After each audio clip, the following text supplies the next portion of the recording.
tardes, bienvenidos y gracias por acompañarnos a conversar sobre temas que nos hemos estado cuestionando, sobre todo ahora, durante la coyuntura de la pandemia. Para responder a estas múltiples inquietudes que nos han surgido en el marco de la exhibición Reimaginar la Comunidad, hemos organizado un conversatorio, un ciclo de conversatorios para reflexionar sobre el concepto de comunidad desde muy diversas perspectivas. Y qué forma de empezar hablando de estas formas en cómo se ha entendido el concepto de comunidad, que tener estas dos invitadas que tenemos hoy, que por un lado nos van a contar más sobre cómo se ha percibido la comunidad y los efectos que estamos notando en ella, y por otro lado nos van a contar cómo estamos pensando este concepto desde el museo, específicamente con esta exhibición de Reimaginar la Comunidad. Y bueno, para organizar este espacio hemos tenido 3 preguntas generales que han guiado la construcción. La primera es: ¿cuáles han sido los elementos constitutivos de la comunidad y de qué forma se pueden entender las comunidades? La segunda es: ¿cuál es el principal impacto que se puede percibir que tendrá la pandemia en la forma en cómo se hace, se recuerda y se sostiene la comunidad? Y la tercera es: ¿cómo empezar a reimaginar nuestras comunidades y cómo podemos reconfigurar las comunidades del futuro? Entonces, para cumplir con estas reflexiones, les hemos invitado a 2 personas que nos contarán de manera muy libre sus impresiones al respecto, pero también queremos saber qué dudas, qué preguntas les surgen a ustedes. Así que desde ya pueden dejarnos sus preguntas aquí en este video, en los comentarios, y nosotras después de la conversación pues estaremos hablando con ustedes y respondiendo hasta donde sea posible sus preguntas.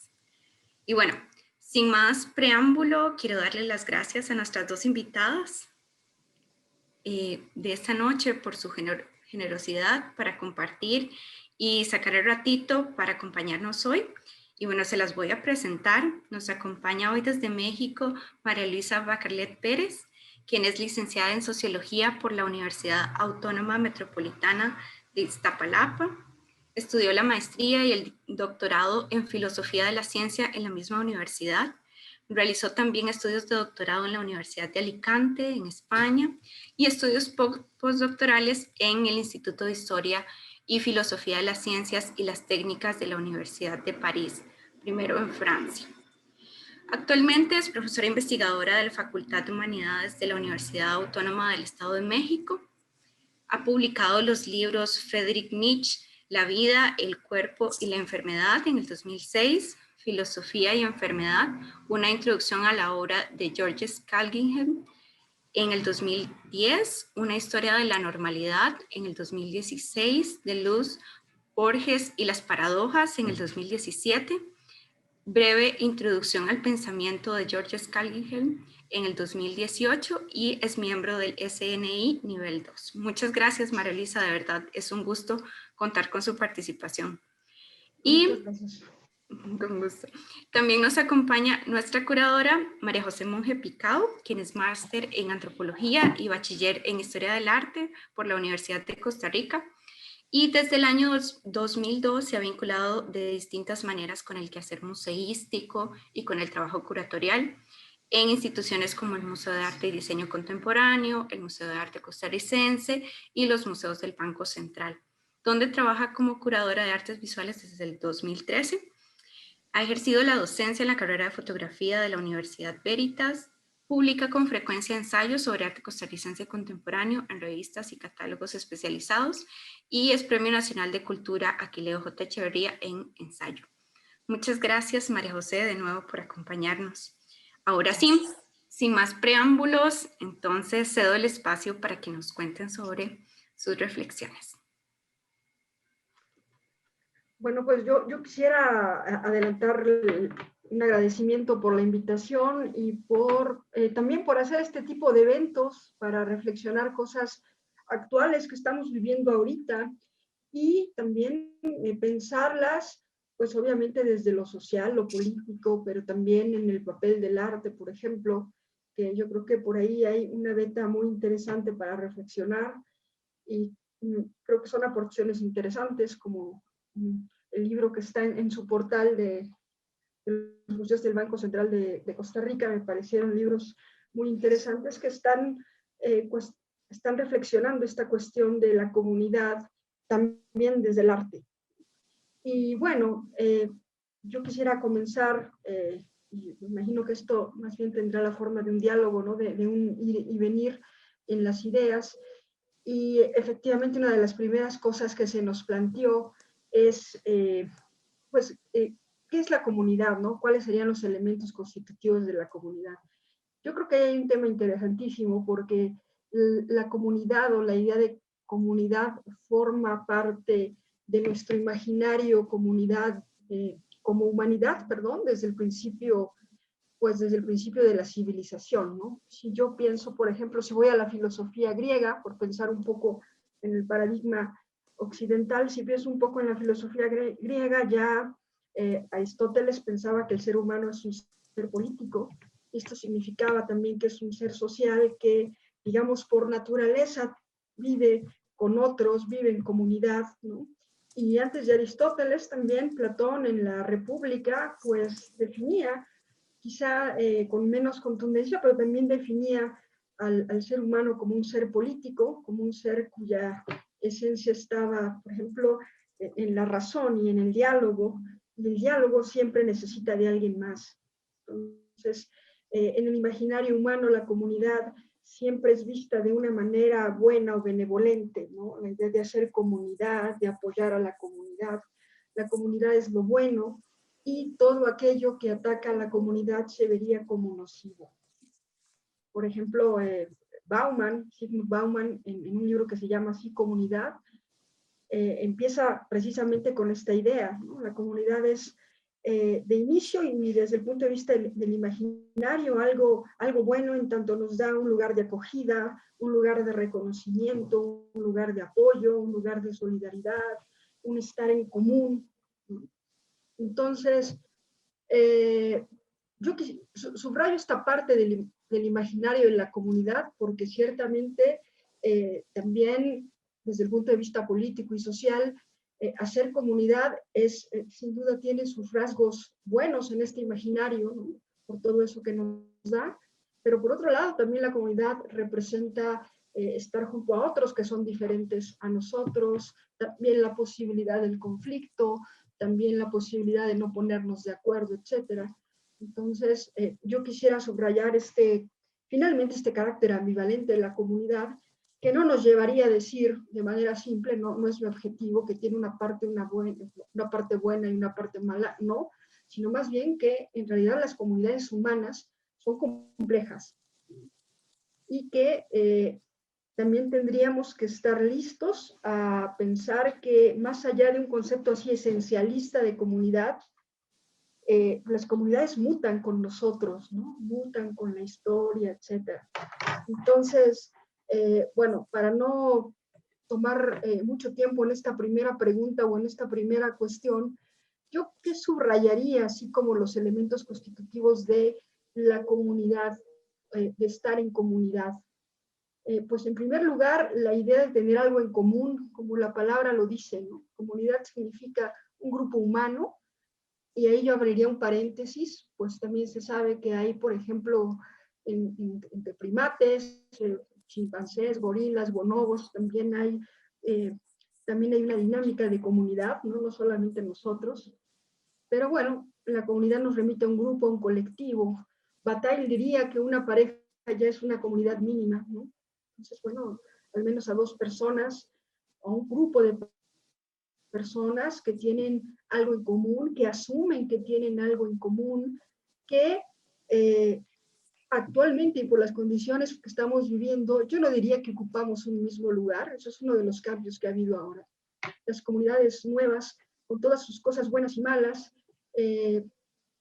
ya no remiten a esta idea de ocupar en el mismo lugar, sino se puede estar en comunidad con alguien que está muy lejos, por ejemplo.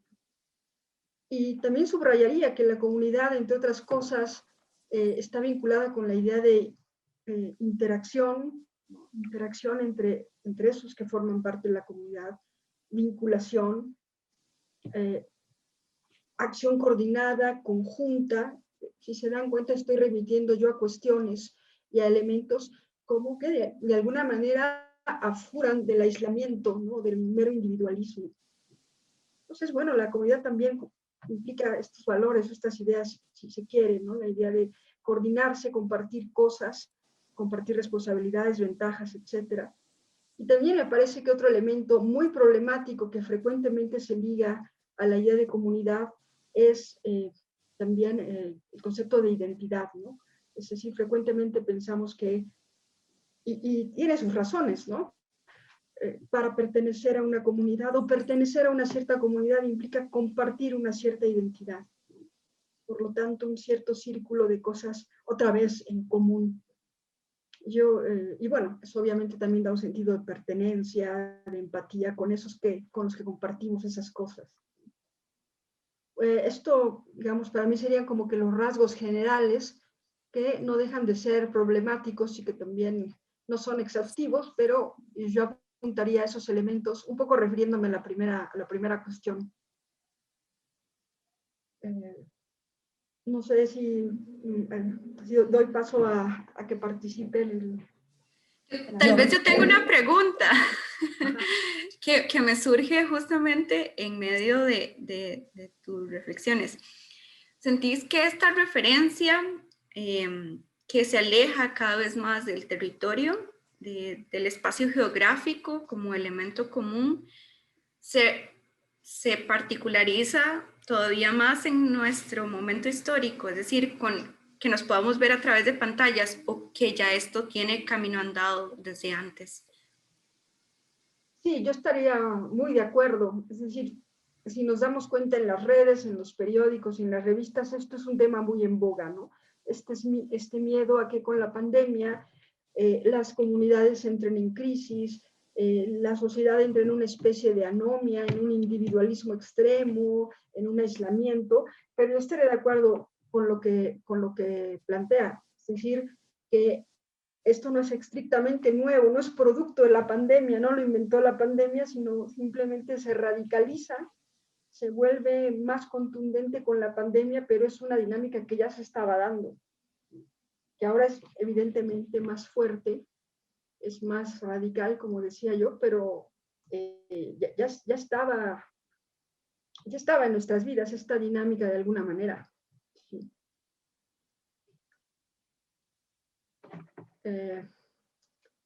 Y bueno,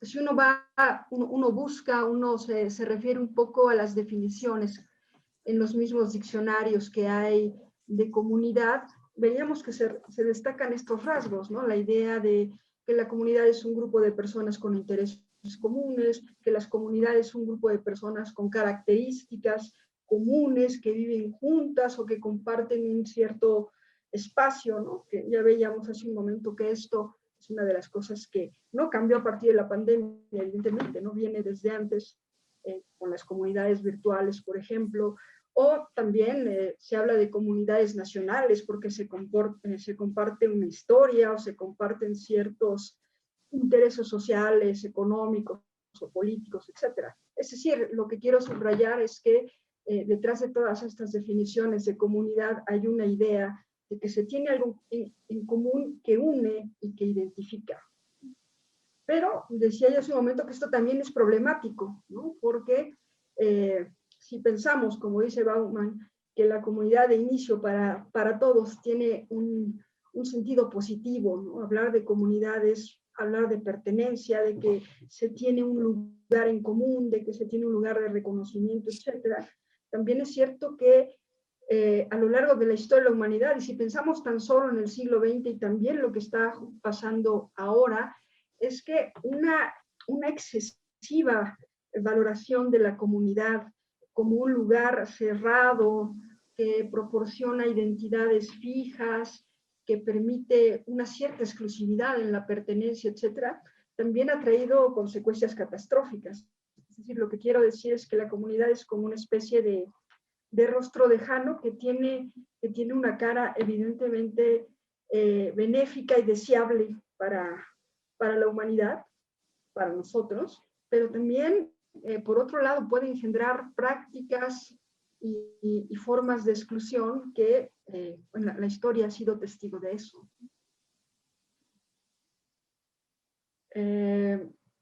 Si a mí se me pidiera una definición, una definición más o menos amplia de comunidad, yo diría eso, ¿no? Que es un grupo que se crea de manera orgánica o espontánea, y me voy a referir en un momento a esta cuestión, ¿no? De que las comunidades, ¿qué son? O sea, son organizaciones o son grupos que se crean espontáneamente y que tienen una duración corta, o las comunidades son grupos más bien permanentes que pueden institucionalizarse, etcétera. A mí me parece que las dos cosas se pueden llamar comunidades, ¿no? Es decir, hay grupos que se crean, que tienen lugar de manera orgánica, que inclusive se pueden institucionalizar, ¿no? Si pensamos en la idea de nación, por ejemplo. Y también hay comunidades espontáneas que se crean con la finalidad de resolver problemas e inquietudes comunes, y que, sin embargo, esa sería, digamos, mi propia definición de comunidad. Esta posibilidad de encontrar algo en común no tiene necesariamente que generar, o no es deseable que genere algún tipo de propiedad. ¿Y a qué me refiero con esto? Que nosotros nos acercamos a una comunidad, o nosotros nos sentimos formar parte de una comunidad porque sentimos que hay algo en común con los demás que nos integra un grupo. Y eso que tenemos en común con los demás, frecuentemente estamos tentados a pensar que es algo propio, ¿no? Algo propio de mi grupo, algo propio de mi comunidad. Y yo creo que ahí es donde viene, si se quiere, un poco el lado negativo, o el lado, pues si quieren ustedes, peligroso de las comunidades.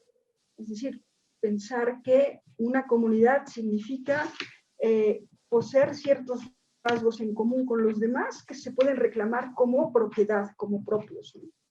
Ahí en el fondo hay una paradoja, ¿no? Porque lo que es común no puede ser propio, ¿no? Y bueno, eso es algo también sobre lo cual me gustaría hablar, ¿no? Nuestra idea de comunidad es problemática porque está llena de paradojas, ¿no? Insisto, pertenecemos a comunidades que nos dan sostén, que nos dan identidad, que nos dan una cierta posibilidad de sentirnos representados, reconocidos, etc. Entonces, las comunidades tienden a producir una cierta sensación de propiedad, de que poseemos algo como grupo que nos hace diferente a otros. Y ahí en el fondo hay una cierta paradoja, ¿no? Porque si lo que nos permite formar parte de una comunidad es común, es de todos, entonces no podría ser estrictamente al mismo tiempo propio, ¿no? Si es de todos, no puede ser propio. Pensar que una comunidad tiene algo propio, me parece que es el inicio de las comunidades cerradas que a lo largo de la historia, insisto, solo con pensar en el siglo XX, son comunidades que han engendrado prácticas de exclusión. Pienso en un ejemplo extremo, obviamente el nazismo, por ejemplo, que estuvo pues en gran medida asentado en la idea de que la raza aria era una comunidad racial distinta a todas las demás, superior, ¿no? Que reclamaba claramente una propiedad, en este caso una propiedad racial. Y aquí estoy usando la palabra propiedad no solamente en el sentido económico de tener algo como propio, sino también de propiedad en el sentido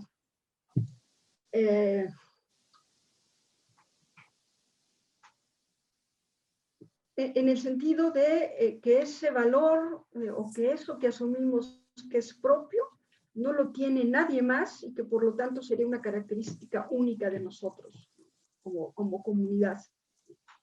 Entonces, bueno, esa es una de las paradojas de las que también me gustaría hablar más adelante. Muy bien, tal vez María José nos quiere compartir desde la perspectiva de la experiencia que ha significado para nosotras no solo la pandemia, sino este proyecto exhibitivo de Reimaginar, eh, que, que empieza con Reimaginar la comunidad. Tal vez nos quiera contar cómo se ha visto este tema de la comunidad desde el proyecto. Claro, bueno, primero que nada quiero agradecerle a María Luisa también que nos acompaña. María Luisa fue una de las fuentes del trabajo de consulta que se hizo para esta exhibición y si fue un gusto leerla, es un gusto estar aquí conversando con ella. Así que muchas gracias y gracias a todas las personas que nos están acompañando en la transmisión. Ok, el tema de la comunidad, creo que para empezar quisiera señalar que hay un punto de partida esencial en el abordaje que hicimos desde el museo, que es un abordaje además sustentado 100% en las provocaciones que vienen de las obras artísticas de la colección y por lo tanto de sus creadores y creadoras. Entonces, desde ese punto de vista puede estar muy sesgado, pero también creo que es muy estimulador para entrarle a una reflexión sobre lo comunitario, que es lo que nos convoca hoy. Entonces, pues para empezar quisiera señalar que una de las cosas que quisimos, a ver, creo que la reflexión sobre lo comunitario desde el museo es de larga data, y creo que es una reflexión propia de todas las instituciones museísticas y sobre esto vamos a ahondar en otro conversatorio porque tiene que ver, volviendo a este comentario que hacía María Luisa del tener algo en común, tiene que ver con cómo nos vinculamos con los otros, cómo esa institución cobra sentido a partir de sus vínculos con nosotros. Entonces, desde ese punto de vista es una reflexión de larga data y abierta y resuelta.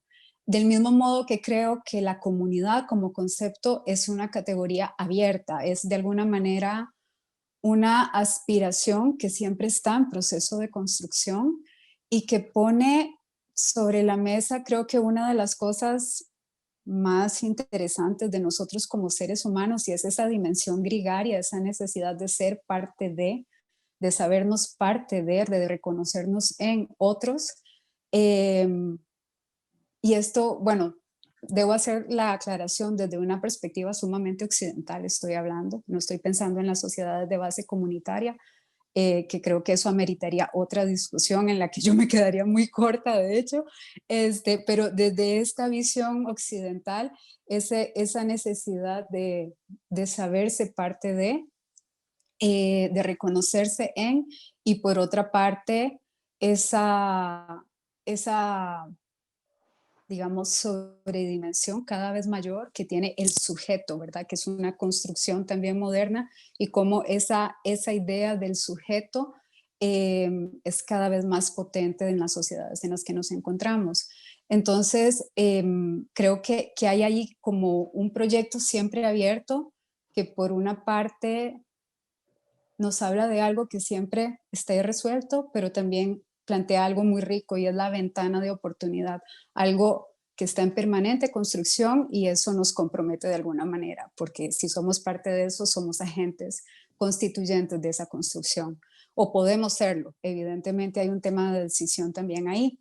Entonces, bueno, creo que esta es otra dimensión. Hay un elemento que para mí es problemático en este momento, y que forma parte del origen de este proyecto, y es que cuando hablamos de comunidad también siempre estamos como negociando, ¿verdad? Y transando con esas construcciones hegemónicas sobre lo comunitario, que es un poco, creo, que cuando María Luisa hablaba de estas comunidades cerradas también estaba pensando en eso, cómo la construcción de lo comunitario siempre implica un ejercicio de poder, y hay como todo un imaginario que se estructura a partir de ello y bueno, eso suele cobrar forma a través de la idea de las identidades nacionales, por ejemplo, que tienen una carga muy pesada pese a la inestabilidad que puedan estar teniendo los estados-nación en las sociedades de finales del siglo XX e inicios del siglo XXI. Y luego creo que hay otra dimensión muchísimo más perversa, que es el juego que el mercado y lo publicitario hace de lo comunitario, ¿verdad? Constantemente estamos expuestos, o por lo menos para mí es muy grotesco, debo hacer la salvedad, a estas a esta publicidad sumamente persuasiva, tipo bancos, ¿verdad? Tipo universidades que nos venden la idea de una comunidad de intereses y de un proyecto compartido, ¿verdad? Y de alguna manera hay como una apelación, creo que a esa, a esa vulnerabilidad que también se encuentra en la base de necesitar ser parte de algo. Entonces, bueno, creo que un poco a partir de todas como estas distintas dimensiones de lo comunitario alimentaron la gestación de este proyecto que se llama Reimaginar la Comunidad. Este, pero quizás lo más decisivo, y quizás aquí me voy a adelantar un poquito a la segunda pregunta que planteaba Priscila, es el tema de la pandemia. Específicamente, debo aclarar, quizás no la pandemia, sino la gestión política de la pandemia, que desde la reflexión, y aquí tengo que situar esa reflexión que ocurría hacia marzo, abril, mayo del año pasado, había como una lectura del propio momento, de lo que estábamos viviendo en ese entonces, que en la que todo parecía apuntar que la gestión política que se estaba realizando a nivel internacional estaba de alguna manera como activando esa visión inmunitaria de las comunidades. Y por inmunitaria me refiero a estas comunidades que existen en función de la protección, de la necesidad de protección mutua, y normalmente eso resuelto a través de medidas de cercamiento, de cierres de fronteras, de confinamientos, y también de medidas defensivas. Eso ha ocurrido cientos de veces a lo largo de la historia de la humanidad. Digamos que no es algo nuevo, pero el tema, digamos, leerlo en este momento y pensar en qué implicaciones podía tener en términos de esa relación subjetividad-colectividad, era algo que nos hacía pensar muchísimo, que de alguna manera empujó o provocó la necesidad de esto hay que pensarlo, esto está pasando y no debería ocurrir de forma inadvertida, hay que dedicarle un poquito de reflexión, pero también debería constituir suficientes motivos o dar suficientes motivos para activar esa participación en la construcción de ese proyecto de comunidad que quisiéramos tener. Y bueno, somos un museo y evidentemente todo el tiempo vamos y venimos en torno a las obras. Entonces un poco el propósito del proyecto era intentar ver hasta qué manera podíamos encontrar en las obras de la colección del museo algunas claves de reflexión o de repensar o para reimaginar, como lo plantea la exhibición, esta idea de lo comunitario o este proyecto de lo comunitario en este contexto y en lo que viene, y cómo nos involucramos o nos visualizamos nosotros como sujetos activos en la formulación de esos sentidos y de todo lo que está en juego cuando pensamos en la noción de comunidad.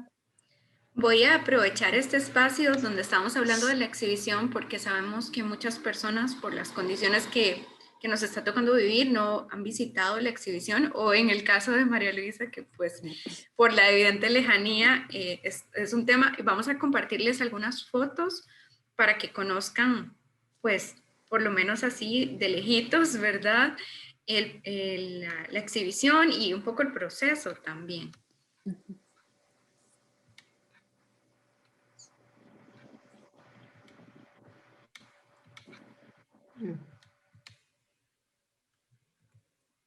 Bueno, quizás me toca a mí como acompañar un poquito esas imágenes, ¿verdad? Para quienes no han tenido la oportunidad de visitar el museo, no lo conocen del todo. Pri, si quieres lo dejas pasando, porque si no, luego me extiendo demasiado. Bueno, esta es la sala de exhibición donde se encuentra Reimaginar la Comunidad, que es el primer contenido de un proyecto mayor, digamos, que comprende reimaginar la comunidad, reimaginar la frontera y reimaginar el cambio. Aquí hay algunas tomas del montaje, que siempre nos parece como valioso compartir ese tras bambalinas de las exhibiciones. Y bueno, y también a las personas que están involucradas en la producción de estos dispositivos. Entonces, esto es parte del equipo de montaje. en el proceso de instalación de las piezas y, y esas son las piezas en todos sus estadios, ¿verdad? En el desembalaje y en el proceso de instalación. Y me parece que las obras, las imágenes que vienen ya, ya son pues de cómo se encuentra el montaje actualmente. La exhibición va a estar abierta hasta finales de abril, así que todavía hay tiempo de visitarla. Y bueno, creo que aunque no hay detalles de cada una de las obras, me parece que estas vistas generales dan cuenta de que no necesariamente lo que tenemos en la sala son estas imágenes benevolentes a las que hacía referencia María Luisa. Más bien se trata de, como decía antes, de estimular y de provocar como muchos ángulos de aproximación a una serie de representaciones, digamos, asociadas a la idea de la comunidad, ¿verdad? No sé, la idea de la igualdad, de la diferencia, cómo se construye la noción de la mismidad y de la otredad, cómo, por ejemplo, el lugar, valga la redundancia, que tienen las referencias territoriales o la memoria o la construcción de lo histórico en la configuración de este sentido de lo comunitario, de estos sentidos de cohesión o de pertenencia, pero también cómo todo eso está vinculado con prácticas de exclusión, y cómo hay una dimensión de la desigualdad, y hasta de la violencia que también es intrínseca a esta dinamicidad inherente a las prácticas, no a las prácticas, a los vínculos y a la experiencia de lo comunitario.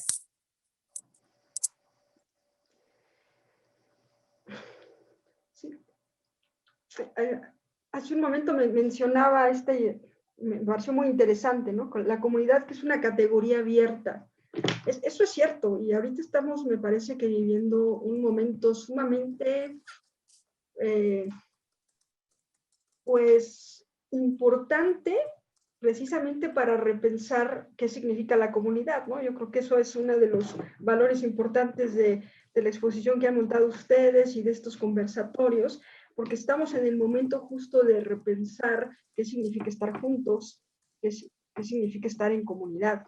Y en ese sentido sí estaría totalmente de acuerdo, es una categoría abierta y que nos tendría que llevar a pensar eso que dábamos por sentado antes de la pandemia, y que creíamos que naturalmente iba a estar ahí, ¿no? Los demás, la cercanía de los demás, el contacto, etcétera, y que ahora ya no lo tenemos. Eso por fuerza nos lleva a replantearnos eh, la cuestión de estar juntos, ¿no? Y también a mí me parece importante que nos tiene que llevar a replantear los excesos o los peligros también a lo que nos podría llevar idealizar ciertos rasgos de la comunidad. Y yo, bueno, insisto mucho en eso porque me parece que siempre que pensamos en comunidad, pensamos en un grupo integrado de gente que comparte cosas en común, pero no pensamos que eso ha implicado muchas veces dejar algo fuera.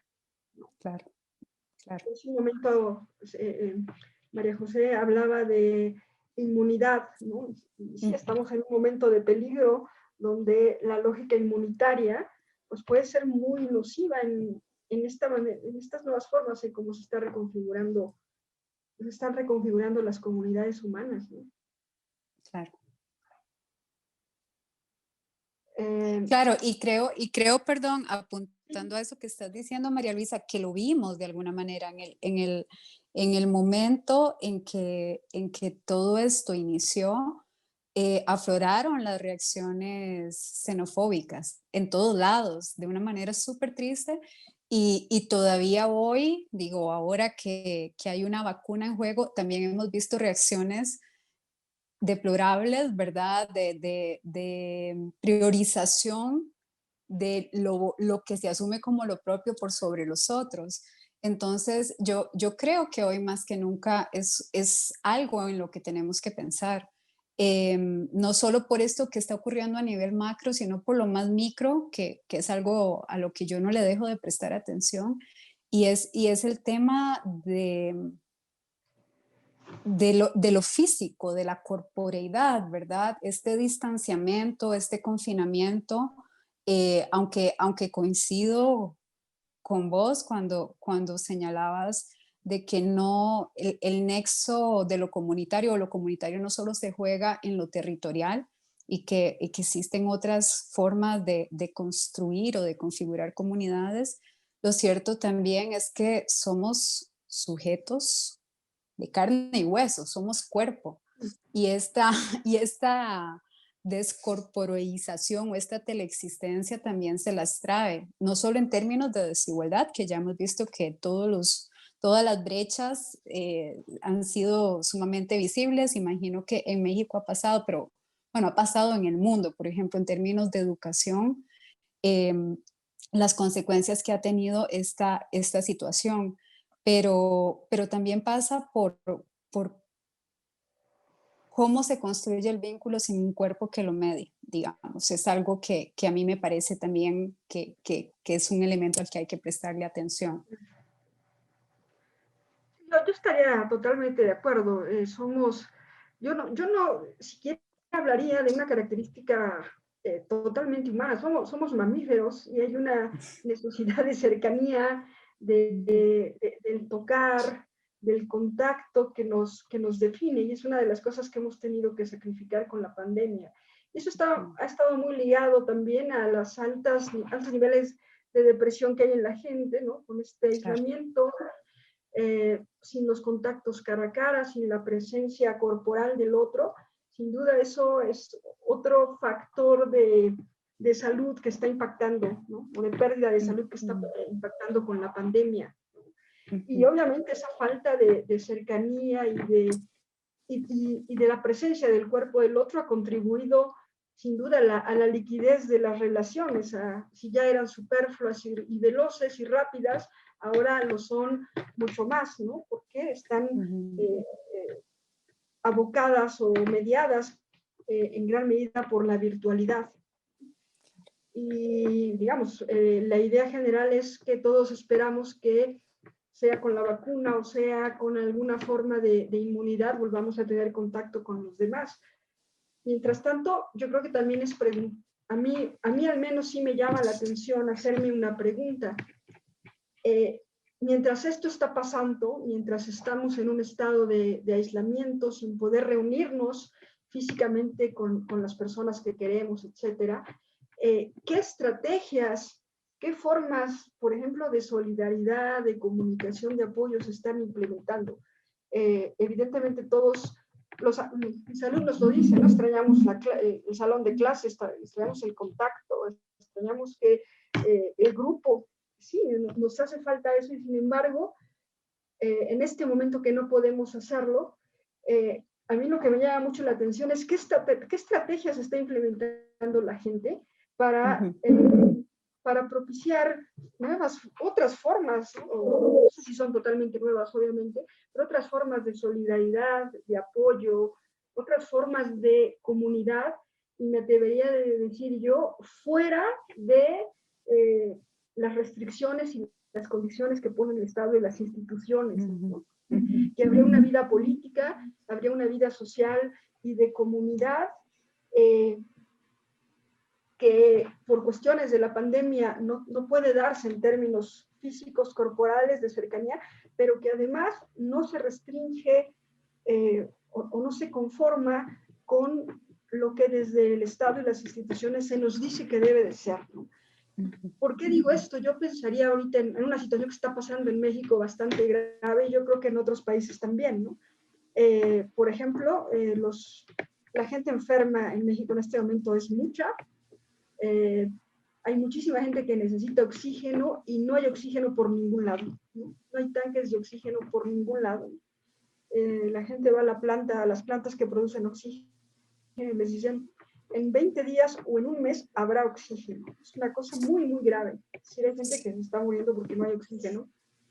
Y por el lado de las instituciones, no ha habido realmente una manera de de resolver el problema, no ha habido estrategias. Lo que ha habido es una serie de formas de organizarse bastante espontáneas de la gente, a través de las redes sociales, a través de mensajes telefónicos, donde obviamente eso es insuficiente, ¿no? Pero donde mucha gente está resolviendo que su familiar viva o muera a través de esos contactos de, oye, yo conozco una persona que tiene un respirador, yo tengo una persona que tiene un concentrador de oxígeno, yo conozco una persona que tiene un tanque, ese tipo de situaciones que, insisto, no son totalmente nuevas. Por ejemplo, en el caso de México las vimos en el terremoto del 85, que fue la sociedad civil la que se organizó y dejó muy atrás al ejército, a las instituciones para organizarse y rescatar a la gente que quedó sepultada. Es algo que está pasando también ahora. Eso es interesante, es decir, ¿qué formas de ayuda, por ejemplo, psicológica o para conseguir insumos, para encontrar hospitales, se están implementando entre la gente, más allá de las instituciones y del Estado? ¿Qué grupos de apoyo están surgiendo de manera espontánea? ¿Qué vínculos? Obviamente se han perdido vínculos, pero también han surgido otros de pronto, ¿no? Entonces, ahí hay toda una beta que me parece, bueno, sociológicamente será muy rico estudiar eso que está pasando. Y sobre todo eso, no darnos que hay una vida política y hay una vida social más allá de la gestión del Estado y de las instituciones.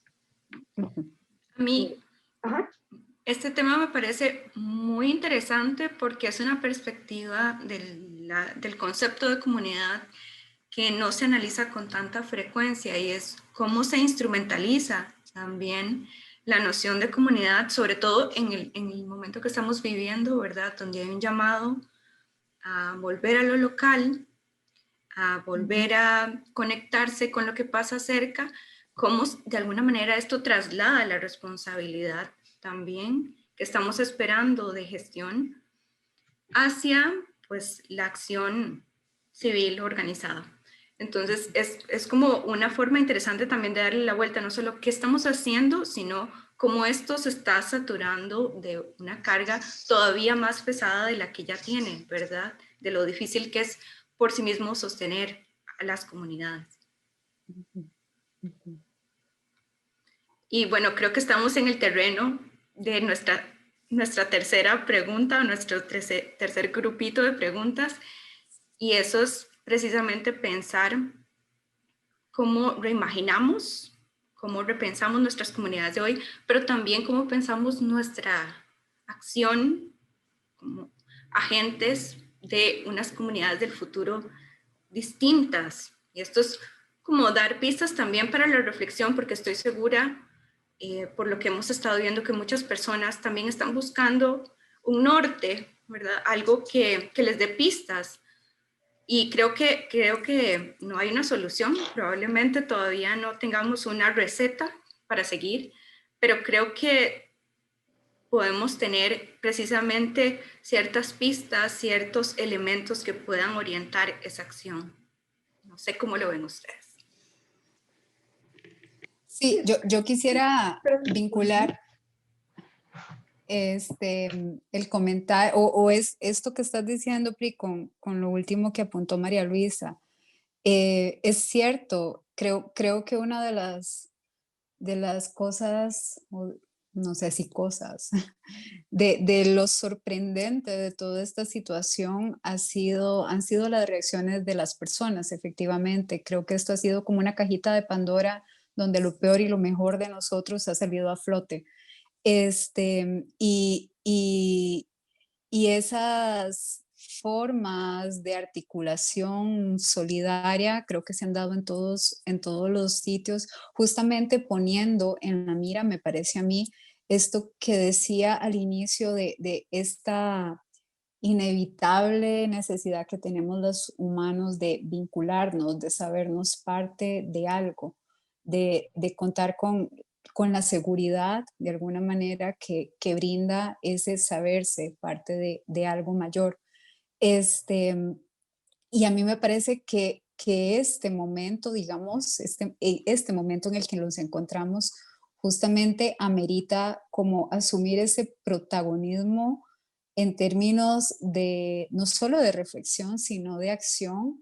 Creo que la revisión de las formas como nos vinculamos es importante porque hay, sobre todo volviendo a lo que decía antes, de cómo el mercado ha encontrado que ese es un terreno de usufructo muy poderoso, ¿verdad? Y a veces creo que caemos fácilmente en las trampas, en las múltiples trampas, pero volver como a esta revisión de las maneras de vincularnos y del sentido que queremos que tenga eso en términos de articulación de lo colectivo, es como, es como una tarea que sí, que efectivamente no se impulsa desde ninguna zona hegemónica ni desde la institucionalidad, sino que es como esa pequeña cuota, yo le llamo el poder de lo cotidiano, ¿verdad? Esas pequeñas acciones que podemos ejercer siempre, todo el tiempo y que se traducen en acciones que lentamente, más antes, más después, van transformando la realidad. Entonces, un poco pensando en esta pregunta que nos hacías, Pri, sobre qué puedo visualizar a futuro, bueno, creo que de una manera muy esperanzada, creo que, que tenemos muchas herramientas para participar activamente en la configuración de ese proyecto irresuelto que es lo comunitario.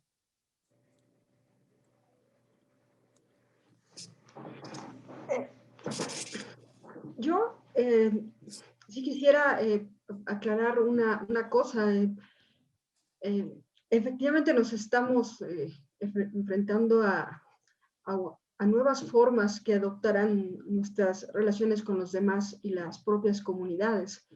Y hablaba yo de, por ejemplo, cosas que me parecen novedosas e interesantes en el caso de México y seguramente en el mundo, ¿no? Cómo la gente se está organizando, etcétera, ¿no? No quisiera que esto se viera como un exceso de optimismo, ¿no? Que no viera yo toda la parte, pues sí, trágica que está ocurriendo en términos de la pandemia, de la gente que está muriendo, de cómo le está cambiando la vida a la gente, de la pérdida de empleos, de inclusive cómo se ha dañado la salud psicológica de las personas por el aislamiento. Obviamente esa parte no me parece que se puede obviar, es importante pensarla y es importante siempre tenerla en cuenta, ¿no? Es la parte más difícil de afrontar. Pero cuando hago énfasis en estos elementos, digamos, que de alguna manera representan una forma de creatividad social y que de alguna manera también tiene un elemento positivo, no es nada más para ser excesivamente optimista, sino más, sobre todo, para ver que a nivel social la gente es creativa, es decir, como agentes sociales finalmente somos creativos y siempre buscamos la manera de crear comunidad aún en lugares, en situaciones donde es difícil hacerlo, ¿no? Crear redes de apoyo y crear redes de solidaridad, etcétera. Esa parte creativa de la vida social me parece que es interesante, me parece que es muy valiosa, sin caer, insisto, en un exceso de optimismo, ¿no? Ahora, yo creo que hablando pues de la lógica capitalista y del mercado, y esta discusión que se dio recientemente, por ejemplo, entre Zizek y Byung-Chul Han, entre si la pandemia iba a derrotar al capitalismo, etcétera, que me parece que pues, es una discusión válida, pero a lo mejor es muy pronto para poder sacar un veredicto. Lo que sí creo es que la pandemia mostró los límites es decir, por un lado, ha exacerbado en muchos sentidos el individualismo, ¿no? El aislamiento, es decir, que la gente se concentre más en su computador, en las redes sociales, etcétera, ¿no? Que pase más tiempo en Facebook, etcétera. Pero por otro lado, creo que también la pandemia mostró los límites del individualismo, ¿no? Es decir, a lo mejor son dos cosas contrarias y es un poco paradójico, pero me parece que la pandemia ha mostrado las dos cosas, ¿no? A una sociedad excesivamente abocada al culto al individuo, a un cierto narcisismo que también las redes sociales han hecho o han exacerbado mucho, pero al mismo tiempo la pandemia nos ha mostrado los límites de ese individualismo que necesitamos de los otros,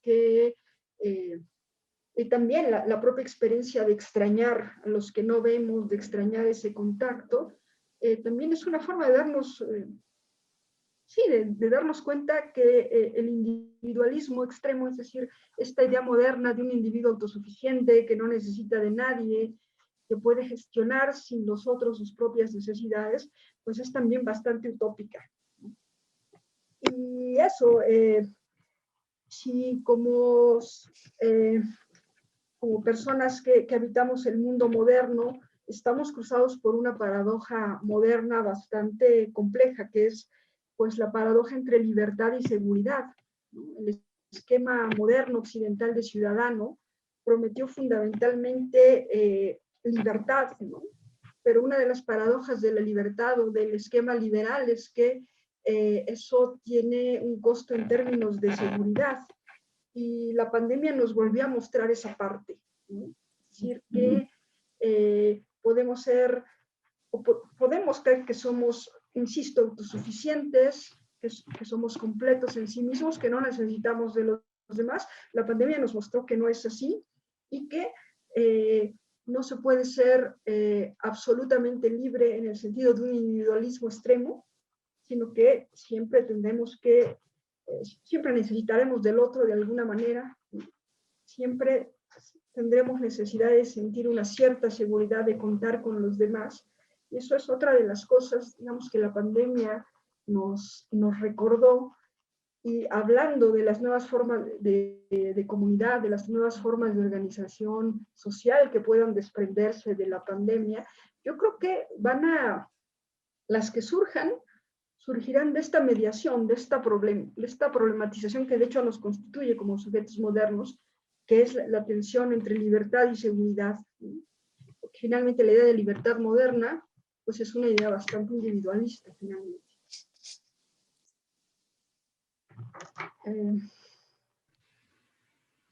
Wow, me parece que tenemos muchos elementos para reflexionar ahí. Esa tensión entre libertad y seguridad me parece que calza muy bien con las tensiones que de por sí ya tiene el concepto mismo de comunidad, ¿verdad? Que no es solo del momento que vivimos, que lo particulariza especialmente, pero además que la comunidad misma es esta lucha constante entre qué cedo, ¿verdad? Qué doy y hasta dónde sacrifico mi libertad por el beneficio colectivo, también hasta dónde obtengo seguridad en mis luchas cotidianas que me pueda dar la comunidad. Me parece que es como muy particular también de lo que vivimos, reflexionar sobre la comunidad, sobre el futuro del concepto, más allá de la pandemia misma, ¿verdad? Tenemos algunas preguntas que creo que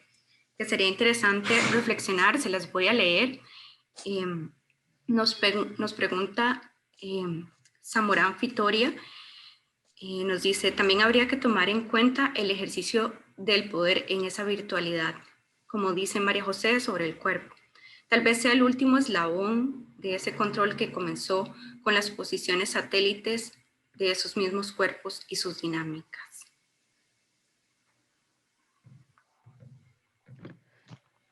No sé si quiera comentar algo, María José. No, totalmente de acuerdo. Creo que el tema de lo virtual es todo un ámbito sobre el que hay que pensar. Antes hablaba de la teleexistencia, ¿verdad? A mí me inquieta sobremanera cómo sabemos, a ver, cómo hemos interiorizado y aceptado de alguna manera todas las no sé cómo articular esta idea, las dinámicas de control que hacen que la web funcione como funciona, y digamos todo este tema de los algoritmos y de cómo somos permanentemente monitoreados, leídos y manipulados, ¿sí? Y cómo lidiamos con eso sin mayor problema. Creo que esa es como pues una dimensión que que obviamente inquieta sobre todo nuestra no respuesta, ¿verdad? Pero luego está el otro tema del que hablaba, que era el creo que hay nuevos umbrales de inequidad asociados con la virtualidad. Por ejemplo, el tema del teletrabajo es un privilegio que algunos podemos, con el que algunos podemos contar, y hay otro montón de personas que no pueden contar con eso, sin hablar del tema de la educación. Entonces sí, creo que quizás aquí en Latinoamérica, o para ser más específica en Centroamérica, no hemos entrado, no hemos asumido a profundidad esas discusiones porque creo que la pandemia, digamos, incrementó un uso y una serie de hábitos relacionados ya no solo con el uso del tiempo libre, sino con el uso del tiempo productivo y con todo el tiempo. Y eso no pasaba antes de la pandemia, por lo menos aquí, aunque sí en otros lados, y por eso en otros lados esa es la discusión. Ahora que María Luisa mencionaba a Byung-Chul An, él ha discutido mucho, por ejemplo, esa gestión diferenciada que ha habido en los países asiáticos y en Occidente, utilizando las tecnologías, ¿verdad? Y todo el telemonitoreo de las personas todo el tiempo. Eso quizás para nosotros ahora es muy lejano, pero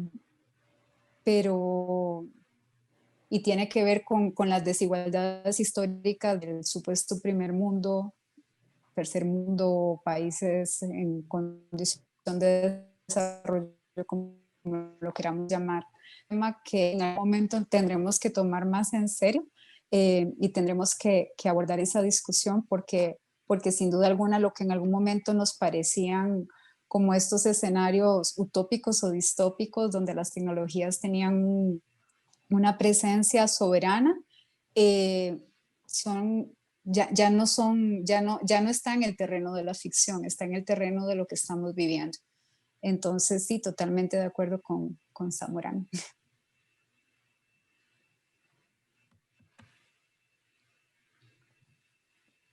María Luisa, no sé si quieren conversar al respecto. Yo estaría también de acuerdo, es decir, digamos, uno de los problemas que habría que pensarse efectivamente con más profundidad es que la pandemia significó que una tendencia que ya se estaba dando es que buena parte de nuestras actividades, no solo laborales, sino de comunicación cotidiana, de contacto con la familia, de nuestras relaciones personales, se estaba cada vez más concentrando en un solo cauce que sería el Internet. Ahora la concentración es mayor y por lo tanto las posibilidades de control son muchos mayores, ¿no? Las posibilidades de, digamos, de control o de vigilancia sobre lo que hacemos, lo que compramos, con quién hablamos, etcétera, son mayores, ¿no? en esta situación. Y obviamente eso es preocupante. Igual, yo no quisiera que lo que estoy diciendo se tome como un optimismo ingenuo, pero también me gusta pensar qué estrategias se están implementando, qué estrategias estamos haciendo para escapar a un control total de lo que hacemos, ¿no? Porque finalmente, los ejemplos que ponía en el caso de México, ¿no? Estas redes de solidaridad y ayuda, de compartir información para conseguir oxígeno, pues sí, están pasando en gran medida por las redes sociales, ¿no? Pero también habría que reconocer que se están, así como estamos, decía hace un momento, como estamos experimentando la lejanía de gente con la que estábamos cerca, también estrechamos lazos con gente con la que no teníamos mucha cercanía, ¿no?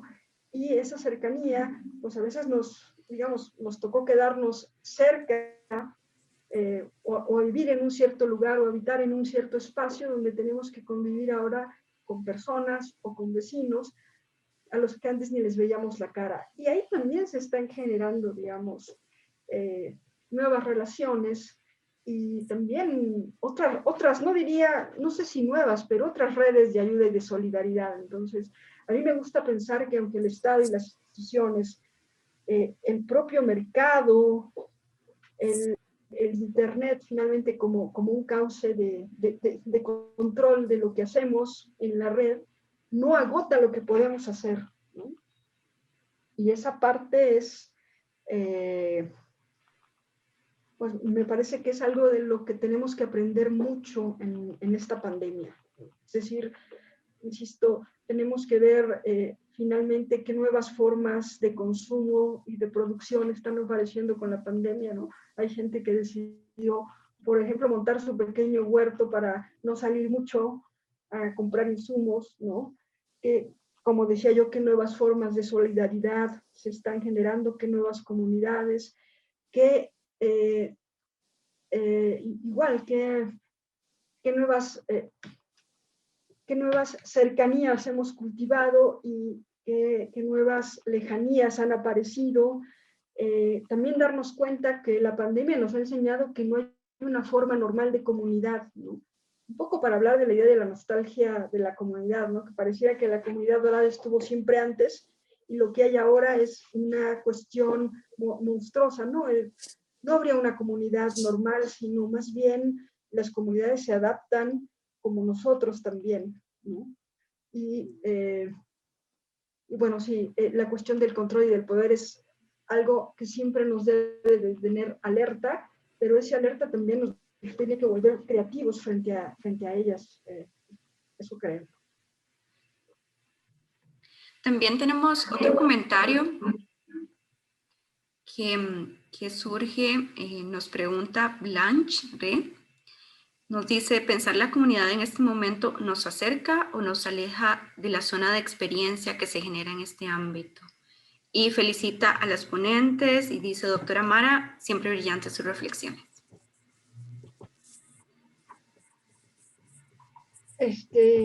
No sé si María José quiera. No me queda muy clara la consulta. La repito. Sí, no sé si más bien la persona podrá como reformularla o María Luisa, al menos a vos si te quedó más claro, pero sí, esta idea de nos acerca o nos aleja de la experiencia que se genera en ese ámbito. Bueno, yo lo que entendería es que Ajá. una de las cosas que nos ha dado la experiencia de la pandemia, el aislamiento, el alejarnos de ciertas personas, pero también acercarnos a otras, de pronto sumarnos a ciertas redes de apoyo, etcétera, nos está dando una experiencia que no teníamos antes. Es decir, estamos en medio de tener nuevas experiencias laborales, nuevas experiencias personales, quizá nuevas experiencias amorosas, precisamente por las nuevas condiciones que hay.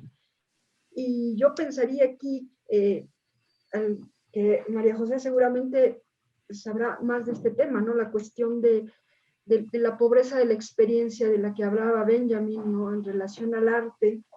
Yo no sé hasta qué punto, sacando ese concepto del arte, yo podría pensar que la pandemia nos ha dado experiencias en el sentido, o quisiera pensarlo así, nos podría dar experiencias en el sentido rico de la palabra, porque de alguna manera nos desautomatizó de lo cotidiano, de lo que dábamos por sentado, de lo que decíamos que era así y ya no iba a cambiar, y de pronto estamos teniendo sí, nuevas experiencias, nuevas maneras inclusive de afrontar lo cotidiano.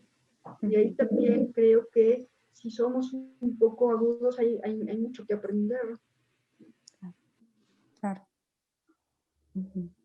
Sí, visto así, perdón, visto así desde ese ángulo, totalmente de acuerdo. Creo que una de las cosas más desestabilizadoras fue o ha sido, porque esto no ha concluido, ha sido tanta incertidumbre. Y creo que esa inestabilidad que ha generado la incertidumbre también ha sido muy rica, digamos, o es una gran oportunidad em, porque de alguna manera nos enfrenta con esta esta necesidad occidental y moderna, ¿no? De creer que disponemos de cierto conocimiento, porque creo que finalmente también es una creencia y no siempre es así. Creer que podemos explicar la realidad siempre a partir de determinado conocimiento y estos meses, este año, lo que hemos tenido que habitar este mundo sin ese conocimiento. Y bueno, y aquí quiero como hablar de la experiencia museo, digamos, en nuestro caso, esta situación que no voy a decir que no nos ha llevado a todas las zonas de inestabilidad posibles, que no conocíamos y creo que nos faltan muchas otras por conocer, pero también nos ha permitido reencontrarnos, o sea, repensar en cómo vivir este mundo sin eso y qué es todo lo otro que tenemos que quizás habíamos olvidado. Y aquí vuelvo a una palabra que has utilizado, María Luisa, que es la de la creatividad. Creo que es una de las grandes virtudes humanas y que está íntimamente relacionada con la imaginación. Por eso esto de reimaginar, ¿verdad? Esa es como la invocación, acudir a esa cualidad, atributo, no sé cómo llamarlo, eso que hacemos los seres humanos que todavía no se termina de entender, pero que de hecho hasta digamos, la inteligencia artificial lo estudia, intenta comprenderlo porque sabe que ahí hay un potencial insospechado. Entonces, eh, reencontrarnos con esa capacidad que vamos olvidando en el camino, que somos socializados para dejarla atrás, creo que a ver, que nos permite como dimensionar un umbral de posibilidades que no hemos imaginado. Entonces, de acuerdo con que hay una dimensión que se ha abierto en esta coyuntura tan desafortunada, perdón, que, que puede ser muy promisoria. Eh, sí, y yo pensaba, por ejemplo, en la experiencia concreta que tienen ustedes en el ámbito de los museos. Yo me planteaba la pregunta, ¿no? Después de ver las publicaciones que me pasaron, su página, yo me preguntaba eso. Por ejemplo, hablando de creatividad, cómo el arte nos ayuda a construir comunidad, por ejemplo. Yo creo que y que es una pregunta pues bien interesante en este momento donde no podemos, donde antes dábamos por hecho que podíamos ir al museo y ver las obras, es decir, dábamos por hecho muchas cosas y ahora sabemos que no era tan sencillo, tan obvio como creíamos, ¿no? Una de esas es, por ejemplo, a los espacios públicos, ir al museo, etcétera. Pero yo creo que el arte me parece que a la par de las noticias, que en este momento muchas son malas y trágicas, a la par a veces del amarillismo de las noticias y de las visiones, pues sí, a veces con cierta razón, ¿no? De lo que está pasando ahora, ¿no? Catastróficas de lo que está pasando ahora. Yo creo que el arte nos ayuda de alguna manera a no olvidarnos de los otros, ¿no? Es decir, como una forma de interpelarnos.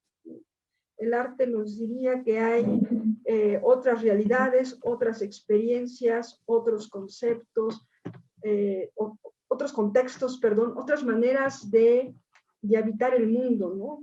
Exacto. Es decir, me parece que ahí habría una función muy importante que en este momento no se puede directamente en el museo, pero ahí sí creo que las redes, a pesar de todo, están cumpliendo un buen papel de que nos están, digamos, interpelando y haciéndonos recordar que hay otros allá afuera aparte de nosotros, que hay otras experiencias distintas a las nuestras de la propia pandemia, de la enfermedad, que aunque nosotros no hayamos enfermado, por ejemplo, hay gente que sí ha enfermado y que hay también dolor afuera, también hay otras cosas distintas al dolor, obviamente, ¿no? Eso implicaría también una forma de de reconocer al otro, de empatizar con el otro. Y bueno, ahí me gusta mucho este concepto de Huberman, ¿no? Es decir, el arte puede provocar en nosotros un síntoma, ¿no? Tanto darnos cuenta que hay otros aparte de mí, como darnos cuenta que el mundo y la manera de ver el mundo no se agota como yo lo veo, por ejemplo. Exacto. Totalmente. Alguien podría decir que, bueno, eso también lo puede hacer la ciencia. Si yo leo un artículo científico, también puedo concientizarme de que hay otros y de que más allá de mi casa hay más personas y también hay sufrimiento, etc. Sí es cierto, pero creo que lo logran y lo hacen de manera diferente, porque la ciencia finalmente lo que utiliza es un lenguaje común, un lenguaje universal para todos, mientras que el arte nos adentraría a reconocer de manera más radical que hay una diferencia en nosotros, que hay alguien diferente a mí, ¿no? Mientras la ciencia me introduce algo común por homogéneo, el arte me introduciría algo común por diferente. No sé si se entiende esta idea, ¿no? Y yo pues rescataría eso, ¿no? De la labor que tiene el arte y del papel importante que juega el arte en este momento.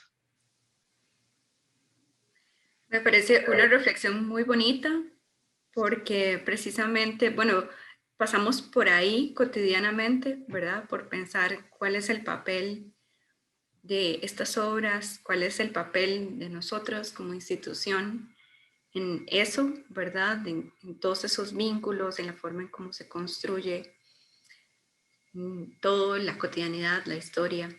Y he estado como haciendo mi lista de ingredientes y se ve muy interesante, la verdad. Creo que tenemos mucho material para reflexionar.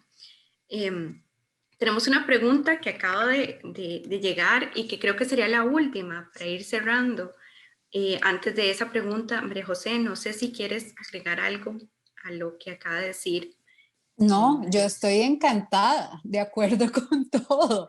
No lo pude, me encanta escuchar eso de otra persona, totalmente de acuerdo. Creo que sí, que sí. Me encantó esta idea de se puede habitar este mundo de formas distintas, sí. Y creo que el arte siempre nos permite experimentar la realidad de otras formas también a través de esas otras perspectivas. Entonces, nada, no podría agregar nada. Totalmente de acuerdo, estoy sin palabras. Sí. Bueno, entonces les voy a contar. Dorín Baquit nos pregunta, ¿será que por las políticas del gobierno la comunidad se apega a las reglas por temor y eso unifica al país? De repente hay cansancio de ambas partes, pero se encausa al cuidado de la salud y a crear nuevos horizontes en todas las áreas. Sí, bueno, yo creo que el miedo generalizado sí existe y creo que, digo, volviendo al tema de las diferencias, creo que no se vale pretender que todos vivamos esta situación de la misma manera, ¿verdad? Hay un tema de comprender las distintas sensibilidades, las distintas vulnerabilidades y las distintas respuestas ante ello y tratar de ser muy solidario y respetuoso con esa diversidad. Pero sí es cierto que se ha diseminado es una situación temeraria o se ha mostrado de esa manera. Em, entonces, creo que esa condición generalizada de miedo sí es algo que hay que revisar. Y del mismo modo que hay que revisar porque es lo que se estimula desde las zonas de toma de poder. Entonces, es lo que podría decir sobre ese comentario de Dorín.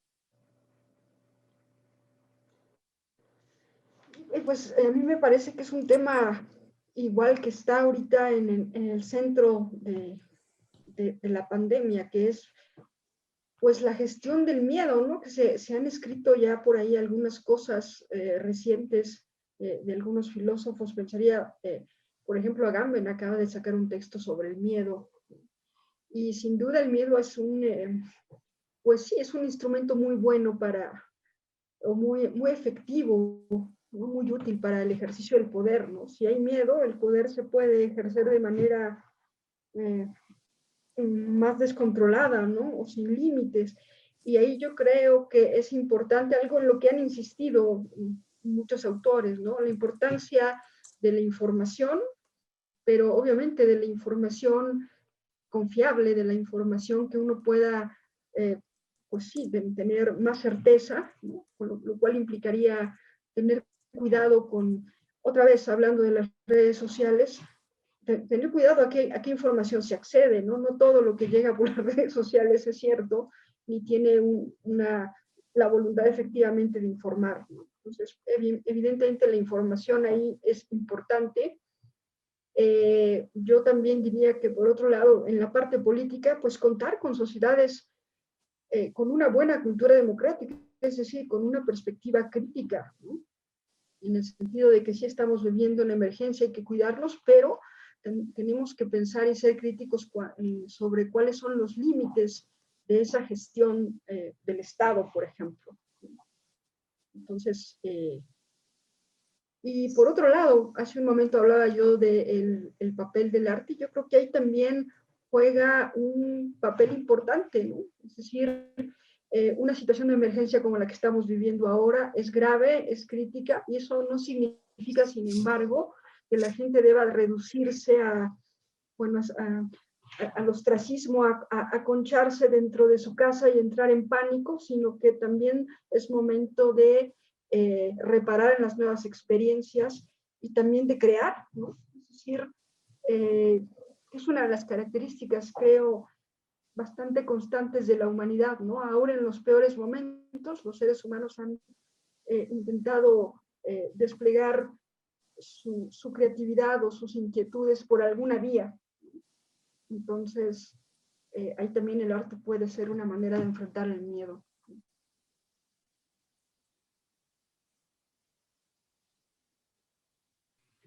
Tenemos otra, la última pregunta de Pacify, que nos pregunta, ¿es posible la construcción de espacios virtuales que permitan estimular o fomentar la atención comunitaria de la salud emocional mental? Es una pregunta bien específica. Bueno, yo al respecto solo diría que esa es una de las virtudes de la virtualidad. Sí, todo es posible, es una maravilla, todo es posible. Y creo que ojalá, bueno, de hecho, a propósito de lo que hemos estado hablando, creo que han surgido iniciativas maravillosas también durante este periodo en todos los sentidos. Em, yo desconozco honestamente si en esa línea que está planteando Pacify, pero creo que si a algo nos ha enfrentado también este momento, no el pandémico, sino este momento de desarrollo tecnológico, es que todo es posible, efectivamente. Y eso es maravilloso. La pregunta es si nos animamos a ser parte de esos agentes que vuelven posible lo que parece imposible. Sí, es una inquietud bien interesante. Yo creo que se está dando, ¿no? Y con todo y su lado negativo, pues las redes lo están facilitando. Yo en concreto he visto, pues, conocidos, amigos, psicólogas y psicólogos que están ofreciendo apoyo psicológico, ¿no? Sin ningún costo por las redes, ¿no? Y la vez pasada me di cuenta aquí en la ciudad en donde vivo, que es Toluca, pues se está organizando vía las redes sociales un grupo de mujeres ciclistas que están proponiendo salir a rodar, no recuerdo qué días a la semana, y pues el mensaje es que es para vencer la depresión del aislamiento. Entonces me parece que son medidas buenas. Cada quien lo hace como puede, ¿no? Algunos van a terapia, otros van a hacer bicicleta, pero pues hay gente que no se está quedando quieta y que está buscando la manera de hacer esto más llevadero, menos, pues sí, menos terrible. Bueno, yo estoy fascinada, la verdad, creo que ha sido un espacio muy rico para conversar y precisamente para ahondar en estas preocupaciones que María José es testigo, llevan meses gestionándose en el museo, ¿verdad? Que empezaron con la pandemia y que creo que son pertinentes en cualquier circunstancia, no importa lo que venga. Creo que es importante pensarlo ahora y pensar qué queremos para lo que sigue. Y bueno, además de darles las gracias infinitas a las dos por compartirnos tanto, quisiera, antes de cerrar la sesión e irnos, invitar a las personas que nos siguen viendo en redes sociales a visitarnos en los museos, que es uno de esos planes que puede ayudar a salir precisamente de lo que hablábamos, ¿verdad? De lo terrible de la situación. El museo está abierto todos los días de 9:15 a 5 de la tarde y bueno, pueden comprar sus tiquetes tanto en línea como en la entrada del museo. Además, aprovecho mucho para invitarlos a seguirnos acompañando en los 2 conversatorios próximos. El siguiente será el próximo jueves a las 10 de la mañana porque, bueno, generalmente nuestros conversatorios son en horas de la tarde, pero en esta ocasión tenemos personas que nos acompañan de distintos países y por las distintas zonas horarias lo movimos a las 10 de la mañana. El siguiente conversatorio será sobre museos y comunidad. Creo que ahondaremos un poco en algunas de las reflexiones que ya aquí se plantearon, ¿verdad? Sobre cómo estamos vinculando estas instituciones culturales con las comunidades. Y luego, el próximo miércoles 17 tendremos un conversatorio sobre arte y comunidad a las 6 de la tarde, también hora de Costa Rica. Y creo que hay algunas preguntas que María Luisa dejó por ahí como picando, que trataremos de abordar, ¿verdad? Cómo el arte puede ayudar a construir comunidad y cuáles han sido las experiencias desde desde los colectivos que nos van a acompañar, ¿verdad? De las experiencias que nos acompañarán.